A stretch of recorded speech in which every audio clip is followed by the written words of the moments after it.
The bell above the door gave a soft metallic jingle as it swung open. A hush seemed to fall over the cramped gun shop, not silence, exactly, but a strange pause. Like even the hum of the overhead lights hesitated for a breath. Boots crossed the threshold with measured precision. He moved as if each step had been rehearsed for centuries. His uniform was immaculate, creased lines sharper than glass, buttons glinting faintly beneath the dull shop lights.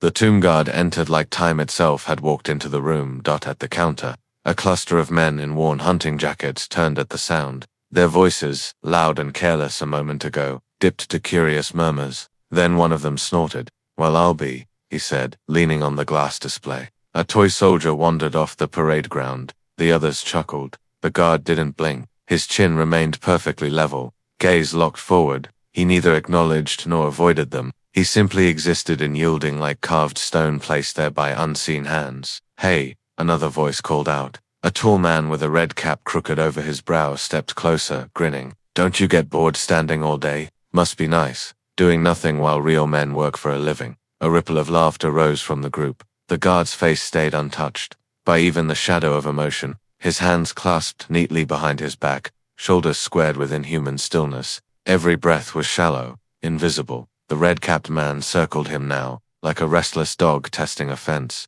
"Bet you flinch if someone yells," he said. "You look stiff enough to crack." The guard did not turn, he did not speak, he did not move. It was as if the air itself bent around him, unwilling to disturb his stance. The laughter faltered. A few of the men glanced at each other, their smirks wavering into something uncertain. In the corner, an older veteran set down his coffee cup and watched quietly, eyes narrowing. The red-capped man finally stepped directly into the guard's path, blocking him. They stood inches apart. The room felt too small, the air too thin. "Come on," the man whispered, voice low and taunting. "Blink nothing, not a twitch, not a flicker." The world seemed to hold its breath, and for one suspended heartbeat, everyone in that little shop understood they were not looking at a man who stood still. They were looking at a man who would not fall.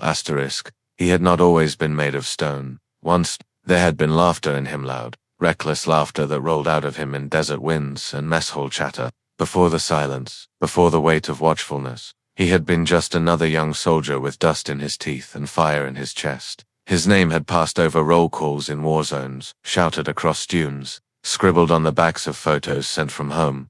But war has a way of reshaping men. He had been 24 when the blast tore through the convoy. The heat, the sudden white flash, the ringing void afterward, he would remember them longer than his own birthday. When the dust cleared, he found himself on the ground, body trembling, ears bleeding, clutching at the limp hand of his closest friend. A silver dog tag pressed into his palm, warm from blood. The world narrowed to that moment, his friend's still face, and the realization that no one could protect him now. That was the day silence took root inside him. He returned home decorated and hollow. Parades, medals, speeches, they slid off him like rain on stone. He spoke less, moved less, and carried himself with the precision of someone who had learned how fragile life really was. His mother called it grief. His commander called it discipline. He called it duty. When he learned of the tomb guard, he knew where he belonged, a place where stillness wasn't weakness, where silence was not emptiness, but reverence, where every step was counted, every motion deliberate, every second a vow. He spent nearly 2 years earning the right to wear that uniform. Day after day he trained, not to fight, but to endure blistered feet in polished shoes, sleepless nights polishing brass until his reflection blurred, memorizing every motion until his body moved without thought. They broke him down until even his blinks were measured, until he could stand motionless through storms, through taunts, through the weight of time itself. He swore then, silently, at the tomb of the unknown, that he would never falter again, not while any living soul watched, not even when no one did. The man who stood in that gun shop was the end result of all those vows, a man who had buried his chaos deep beneath layers of iron discipline. Across from him, the red-capped man had none of that weight. His name was Cole Barron, and he had been born with noise in his bones. Cole had spent his youth yelling across barrooms, raising hell in small-town rodeo pits, breaking things just to see if they'd break. He had been a high school football star once, briefly famous within a 50-mile radius, until his knees betrayed him and his name faded. He had hated fading, so he found other ways to be loud. Politics, for a time, he'd run on strength and freedom and won a seat on the local council, only to lose it after a scandal involving backroom deals and missing funds. Now he haunted the gun shop like a local landmark, boasting of his glory days, always with a loud word ready for anyone who looked too quiet. Quiet men, he believed, were weak. Quiet meant cowardice, meant submission. He had built his entire image on being the opposite and never backing down, never bowing his head, never letting silence settle for even a second. To Cole, the tomb guard looked like a challenge wrapped in cloth and medals, a statue pretending to be a man, something he could crack open to prove his own power still mattered. The gun shop itself was its own kind of shrine, wood-paneled walls, lined with hunting rifles and antique pistols, glass cases holding silver-plated revolvers polished like jewelry, mounted deer heads stared blankly from above, glassy eyes forever midst. Near the counter, a small shrine of framed black and white photographs honored veterans from the townmen in uniform with hard smiles, names etched in brass plates beneath. Cole never really looked at them, but the guard's eyes flicked once, barely perceptible, to those frames when he entered. That was all. Not a pause, not a breath, just a flicker of acknowledgement, like the way a soldier glances at a fallen comrade's boots before marching on. To the others in the shop, this was just a room full of steel and powder. To the guard, it was a place full of ghosts. Outside, rain tapped against the windows. The sky had sunk to a dull slate gray, heavy as old lead. Light slanted in thin, tired strips across the floorboards. The smell of oiled metal hung thick in the air, mixed with coffee and the faint trace of old tobacco. Every detail pressed in around him, recorded and catalogued without conscious thought. He was trained for that. He was trained for everything except mockery, because there had been rules for him, rules drilled into bone. Do not react, do not speak, do not break bearing, even if spat on, even if struck, even if the world laughs. Especially then. Cole didn't know those rules existed. He just saw stillness and mistook it for softness. He saw silence and assumed it meant surrender. He saw a man carved by grief and discipline, and thought he could rattle him apart like loose tin. And in that quiet, cluttered little shop, with rifles gleaming on the walls and ghosts in the frames, two very different kinds of men stood on the edge of collision, one fueled by noise, one built from silence. The silence stretched like wire, thin and trembling, ready to snap. Cole shifted his weight and smirked, his red cap casting a shadow over eyes that gleamed with provocation. What's the matter, soldier boy? Cat got your tongue? His voice carried too loudly through the shop, bouncing off glass cases and varnished wood. The tomb guard did not turn.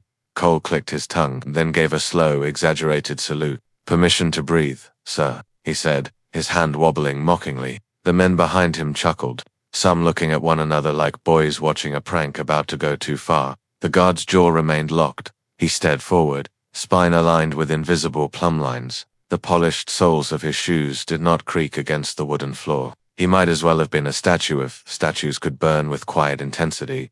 Cole wasn't used to being ignored. His grin tightened. You know, I heard you boys get trained not to blink, he said, circling again. That true? Just stand there all day like scarecrows. No answer. Cole's boots scuffed close enough to brush the guard's polished ones. Bet it's just for show. Fancy costume, shiny buttons, nothing behind the eyes. A veteran sitting by the coffee urn shifted in his seat, his hands gnarled and scarred from wars long past, clenched on his mug. He said nothing, but his gaze followed Cole like a rifle barrel tracking prey. The younger customers weren't so composed. A boy about 16, hoodie half-sipped, fished his phone from his pocket. He angled the screen toward the confrontation, thumb hovering over record. His eyes were wide, caught between fear and fascination. Cole noticed and grinned wider. Performing now. Let's show the kid what courage looks like, he said. He stopped in front of the guard again, planting his boots shoulder-width, puffing his chest. Boo, he barked suddenly, sharp as a gunshot. The guard did not flinch, not even a blink. Laughter rose from the back of the group uneasy, like people laughing at lightning just to pretend it didn't scare them. Cole's grin twitched. Huh, he muttered. Okay, guess they drilled you good. He leaned in closer. Close enough that the scent of chewing tobacco and stale beer rolled from his breath. But let's see what's underneath the mask. He reached up, fingers hovering near the brim of the guard's immaculate hat. The veteran at the coffee urn spoke for the first time, voice low and rasped from decades of dust and gunpowder. Don't. Cole turned his head lazily toward him. Relax, old-timer. Just testing if this man's real. That man, the veteran said slowly, has stood watch over brothers who will never come home. His words hung heavy, like the smell of oil and rain. Show respect. Cole scoffed and straightened. Respect's earned. Not given just 'cause you can stand still. The guard did not move. Cole stepped back and threw his arms wide. See, he don't care. He's a mannequin. Probably not even allowed to talk without permission. Stillness. That was when the tension shifted, not broken, but bending. The laughter died completely. The hunters who had been chuckling minutes ago now stood with stiff shoulders, eyes flicking between Cole and the guard like spectators realizing they weren't watching a comedy, they were standing in the opening scene of something dangerous. Outside, thunder muttered far off. Cole's smile had sharpened into something thin and mean. He began pacing slow circles, boots thumping against the floorboards. You know what silence is, soldier boy? He asked. It's fear. Fear dressed up like discipline. No answer. He stopped walking. The only sound was the clock ticking above the counter. Each click a nail tapped into the stillness.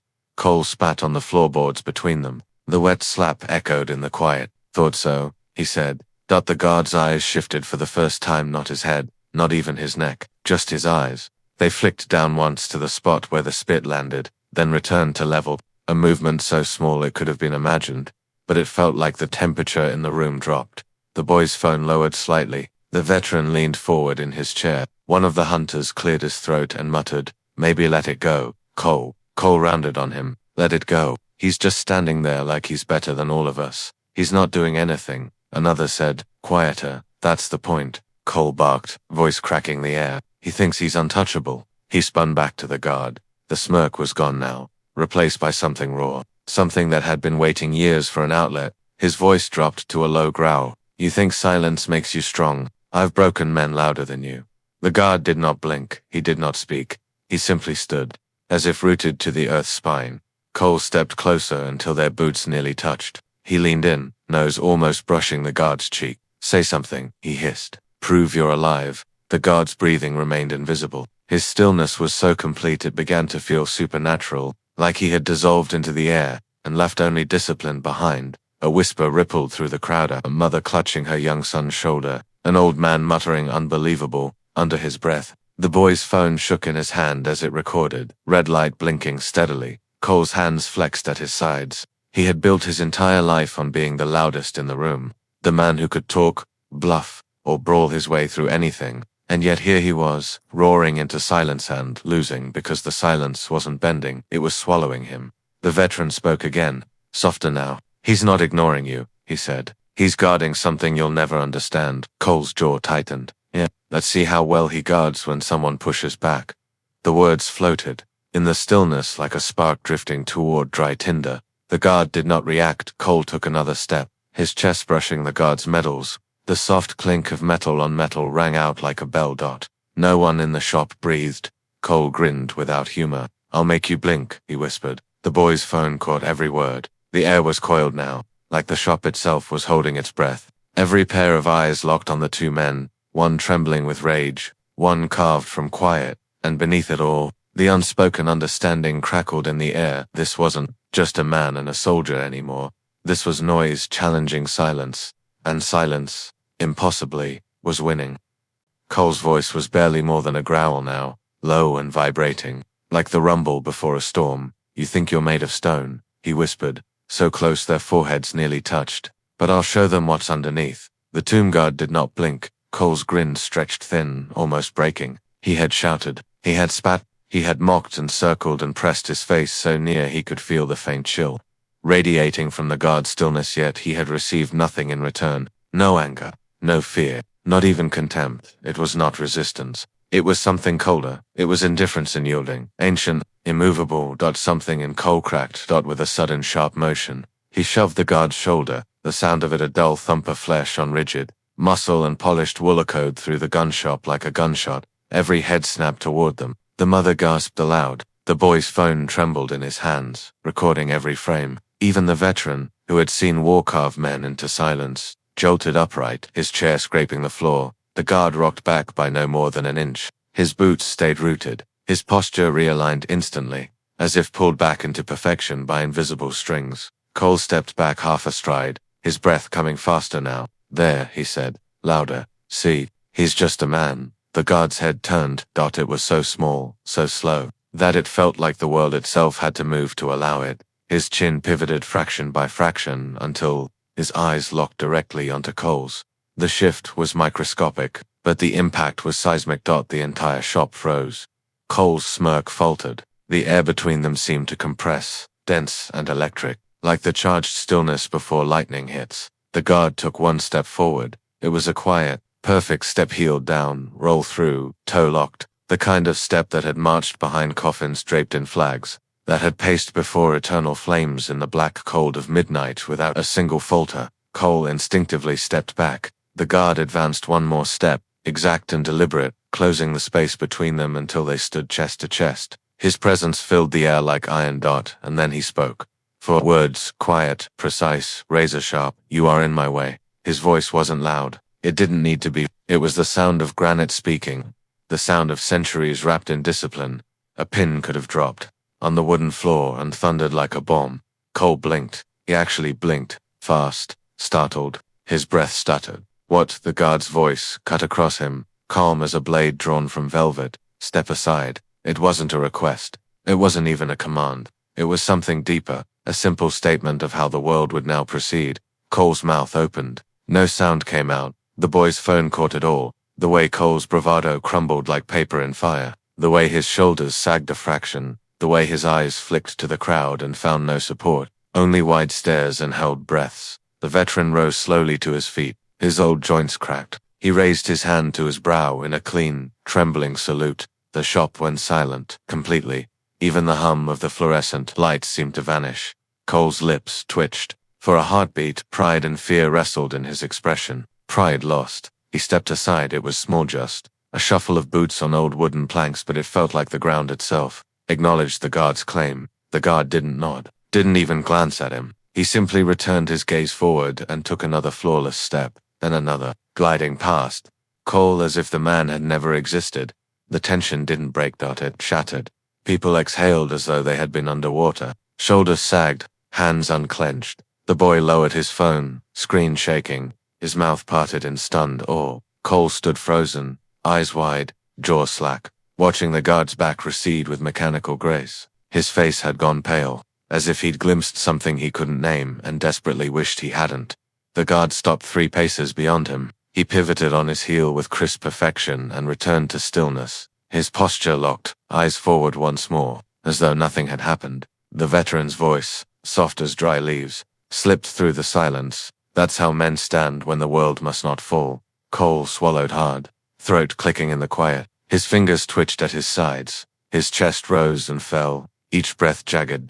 Then, because pride is a stubborn thing, he laughed. It was thin, shaky, broken. All this, over standing still, he muttered. No one answered. No one even looked at him. Their eyes were all on the guard. The mother knelt, whispering something to her son. The boy stared, breathless, as if he'd just watched a statue come to life, only to realize it was never stone at all. It was something stronger. Cole's laughter faltered. He looked around and saw at the shift. The crowd no longer saw him. He had been the center of their attention, loud and alive. But now he was nothing but background noise fading out. They were looking at the man who did not move. Cole's hands curled into fists, then slowly opened again. He took a step backward, then another. His boots squeaked faintly, small and weak against the echo of the guard's perfect steps still hanging in the air. The veteran lowered his salute at last. His gaze flicked to Cole, cold, cutting, and then back to the guard. With quiet reverence, Cole opened his mouth, maybe to retort, maybe to laugh again, but no sound came. He turned abruptly, muttering something strangled, and pushed through the door. The bell above it jingled pathetically as it shut behind him. The silence stayed behind, intact, whole, as if it belonged to the guard. Now the boy raised his phone slowly, eyes wide at the glowing recording still running on the screen. He whispered, almost to himself. He didn't even touch him. The veteran smiled faintly. He didn't have to, he said. And there, in the still air of the shop, everyone seemed to feel it. Something larger than them had just passed through. Not a man, not just a soldier, a living promise of discipline without ego, of honor without noise, and he was standing perfectly still. Cole didn't get far. Outside the gun shop, sunlight hit him like a slap. The quiet inside had wrapped around him like a vice, and now the noise of the street felt too loud, too sharp. Cars passed, someone laughed on the corner. The world had the audacity to keep moving while his pride lay cracked open inside that little store. He staggered a few steps down the sidewalk, muttering, trying to collect himself. But the moment wouldn't let go. Tick clung to him, replaying on a loop, the guard's eyes locking onto his. The cold razor of that voice. You are in my way. Cole's hand trembled as he pulled out his phone. Notifications were already buzzing. A flood of them. Then he saw it. He was trending. The boy's video had gone live. A shaky clip, maybe 15 seconds long. Cole shoving, the guard absorbing the hit like stone. The stare, the step forward, and Cole shrinking, stumbling back like a scolded child. It was everywhere. The guard stood frozen on the screen, immortal, while the comments scrolled like fire. This is discipline. He broke him without touching.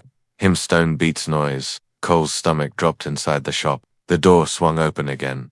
A man entered, older, tall, posture so upright it made even the guard look mortal for half a breath. His uniform was dark, sharp-edged, alive with medals that caught the light in hard glints. A hush rippled through the shop. Conversations died midst. Even the boy's phone sagged in his hands. A four-star insignia gleamed on the newcomer's shoulder. The veteran straightened like a wire. General, he breathed. The guard did not move. The general's eyes found him instantly, cutting past every other soul in the room like they weren't there. His boots carried him forward with thunderous quiet. He stopped directly before the tomb guard, just a breath of space between them. Then the general snapped to attention.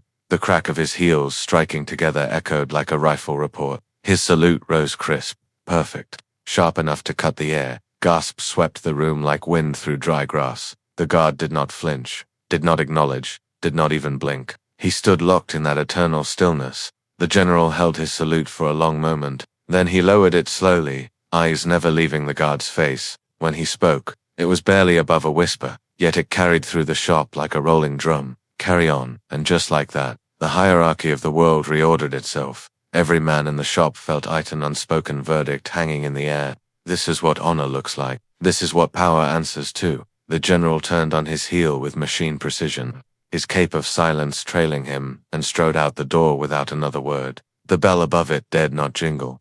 The veteran exhaled like he'd been holding his breath for decades. The mother pressed her hand over her heart. The boy's phone was up again, shaking wildly, catching every impossible second of it.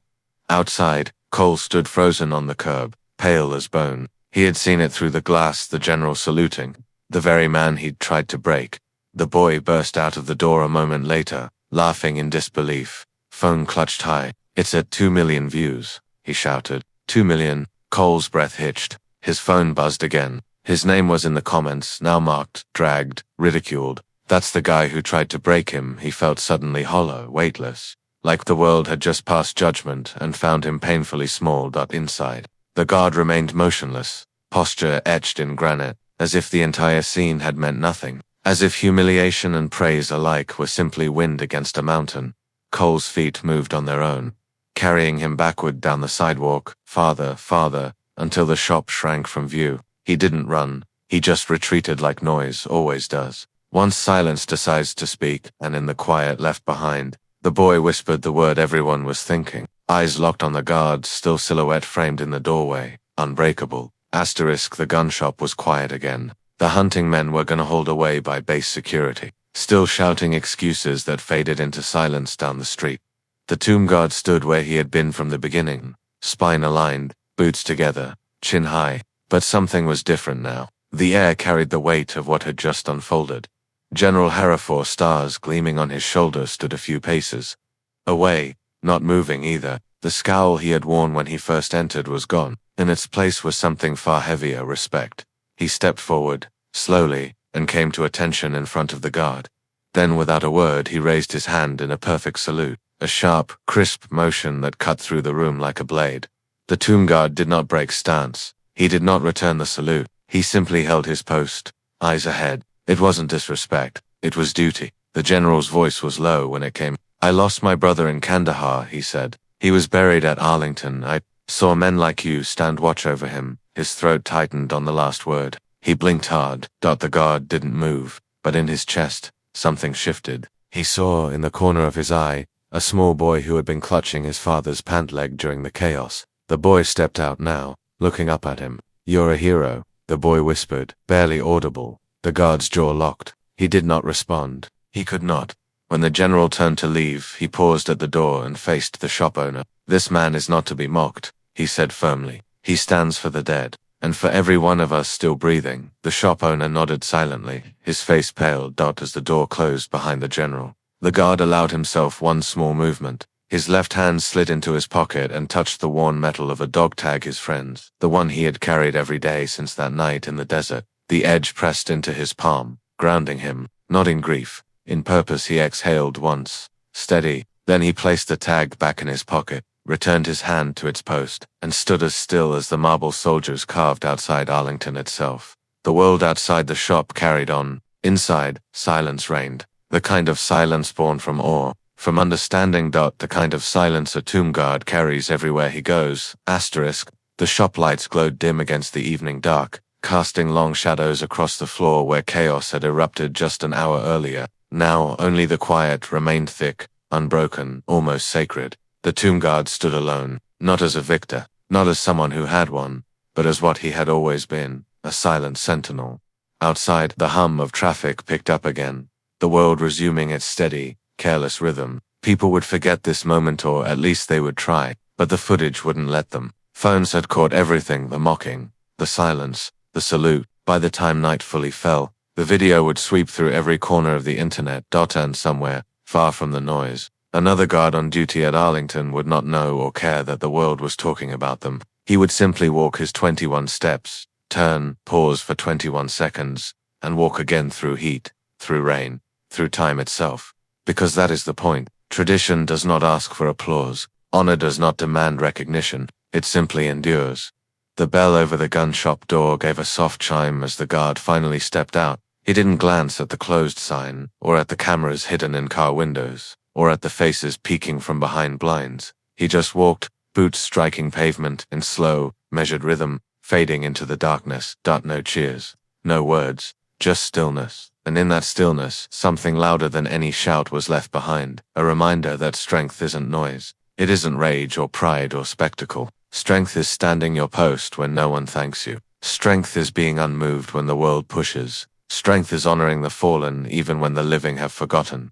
Tradition is not weakness. Stillness is strength. If this story reached you, share it, remember it, carry it, because men like him carry all of us.